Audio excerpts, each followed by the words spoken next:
बहुत समय पहले की बात है। एक बिशनपुर नाम का गांव था। उसे गांव में एक भोला नाम का किसान अपनी पत्नी मंजू के साथ रहता था। भोला बहुत ही गरीब किसान था। उसकी पत्नी मंजू बहुत ही कंजूस और लालची औरत थी। भोला दिन भर खेतों में काम करता था। अरे सुनती हो, कुछ खाने के लिए है तो दे दो। मैं खेत पर जा रहा हूँ काम करने के लिए। अच्छा जी, तुम लेकर क्या आते हो कम करके जो तुम्हें खाने के लिए दे दूं? अरे कुछ भी है तो दे दो खाने के लिए। खेत में दिन भर काम करने के बाद बहुत जोर से भूख लग जाती है। घर में चावल दाल सारा राशन खत्म हो चुका है। आपको कोई परवाह है? फसल पूरी अच्छी से नहीं होती तो मैं क्या करूं? तभी उसकी पत्नी मंजू किचन में से सूखी चावल की प्लेट ले आई। ए लीजिए, खा लीजिए। बस इतना ही बचा हुआ है, घर में और कुछ नहीं है। ठीक है, भाग्यवान, गुस्सा क्यों कर रही हो? मैं जा रहा हूं खेत पर। मैं जमींदार साहब से कुछ पैसे उधार मांगूंगा। इतना कहने के बाद रामू खेत में काम करने के लिए चला गया। वह दिन भर खेत में काम करते रहा। जैसे ही शाम हुई, वह जमींदार के घर चला गया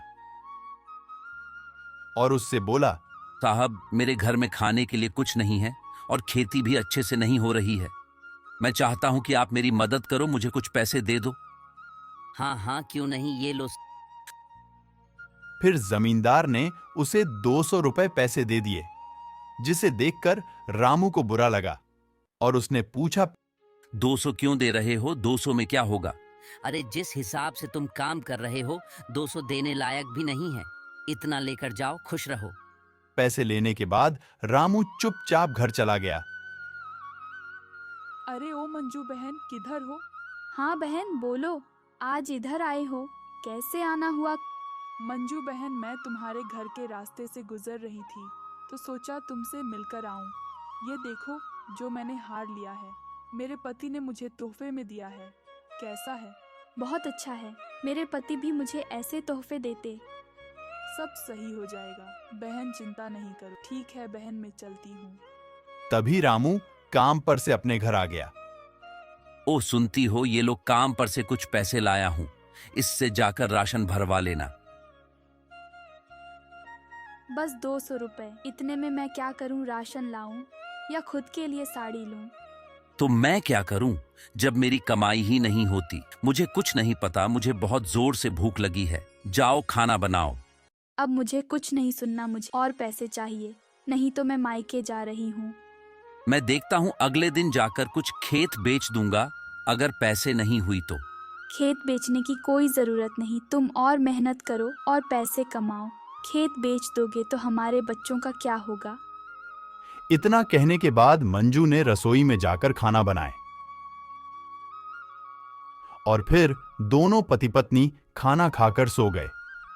पर वह दोनों बहुत ही एक दूसरे से नाराज थे। जब अगले दिन सुबह हुई, रामू खेत पर चला गया काम करने के लिए और उसकी पत्नी घर में अकेली बैठी हुई थी। दोपहर का समय था। तभी बाहर से एक आवाज आई, अरे वो बेटी, कोई हो घर में?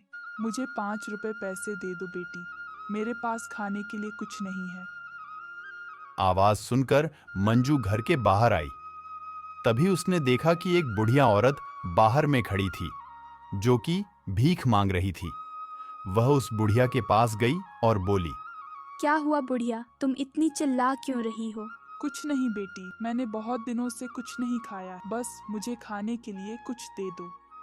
चल जा यहाँ से, तुम ही मुझे दे दो। मेरे पति कुछ नहीं कमाता, हम लोग खुद आधे पेट खा कर रहते हैं।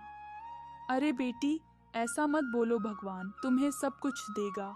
तुम मुझे कुछ खाने के लिए दो।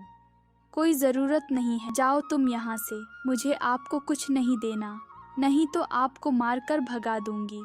तुम्हारा दूसरों से व्यवहार करने का तरीका सही नहीं है बेटी। मैं तुम्हें शराब देती हूँ कि तुम बहुत बोलती हो। आज के बाद तुम गूंगी हो जाओगी। फिर बुढ़िया वहां से चली गई। मंजू ने उसकी बात को जरा सा भी भरोसा नहीं किया और वह चुपचाप अपने घर चली गई और अपना सारे काम करने लगी। जैसे ही शाम हुआ, फिर रामू अपने घर आ गया और वह अपनी पत्नी से बोला, मंजू किधर हो? मैं थक गया हूँ, मुझे बहुत जोर से भूख लगी है, लाओ कुछ खाने के लिए बना। पर उसकी पत्नी का कोई जवाब नहीं आया। फिर उसने वही बात दोहराई। उसने देखा कि उसकी पत्नी वहीं खड़ी थी, पर वह कुछ बोल नहीं रही थी। फिर उसकी पत्नी बोलने का बहुत कोशिश करने लगी, पर वह बोल नहीं रह पा रही थी। पत्नी ने कागज कलम लाया और उसमें जो उसके साथ घटना हुई वह सारे लिखकर उसे बता दी। फिर रामू और उसकी पत्नी मंजू बहुत ही परेशान हो गए। वह जैसे तैसे सुबह होने का इंतजार करने लगे। वह रात को बिना कुछ खाए ही सो गए। अगले सुबह जब वह उठ तो वह दोनों भागते भागते एक साधु महाराज के पास पहुंचे। फिर उसने जाकर साधु महाराज को प्रणाम किया और उनको सारी बात बताई। साधु महाराज ने उनसे बोला, अरे बालक, कभी भी किसी गरीब आदमी की बद्दुआ नहीं लेनी चाहिए। तुम्हारी बीवी ने उसके साथ बहुत ही दुर्व्यवहार किया, जिससे वह बूढ़ी मां गुस्सा होकर उसे श्राप दे दिया। एक ही उपाय है, तुम जाकर उसे बूढ़ी मां से क्षमा मांगो, फिर देखो, हो सकता है सब कुछ ठीक कर देगी। इतना सुनने के बाद वह दोनों पति पत्नी जंगल के रास्ते बहुत दूर चले गए उस बुढ़िया को ढूंढने के लिए। जंगल में बहुत दूर तक चलते रहे, पर उन्हें कहीं भी बुढ़िया दिखाई नहीं दिया। पर फिर वह कुछ दूर आगे गए तो उस बूढ़ी मां ने उन्हें दिखाई दे दिया। फिर बूढ़ी मां को जाकर रामू ने बोला, ये मेरी पत्नी है, मैं इसे बहुत प्रेम करता हूँ। मैं जानता हूँ इसका थोड़ा व्यवहार अच्छा नहीं है, पर आप इसे ठीक कर दो, श्राप वापस ले लो, क्योंकि मैं इसके बिना मैं कुछ नहीं हूँ। फिर बूढ़ी मां ने रामू को बोला, बेटा, इसमें तुम्हारे ना ही कुछ गलती है, नहीं तुम्हारी पत्नी का। बस इसका जबान थोड़ा ज्यादा चलता है, इसलिए मैंने इसे शराब दे दिया था।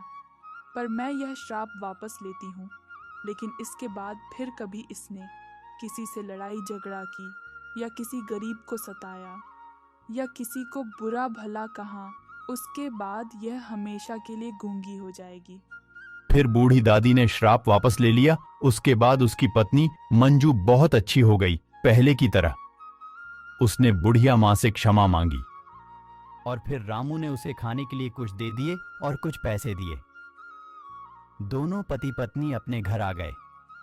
उसके बाद से वह दोनों खुश रखने लगे। जितना ही रामू कमा कर लाता, उसकी पत्नी उतना में घर का खर्च चलाती।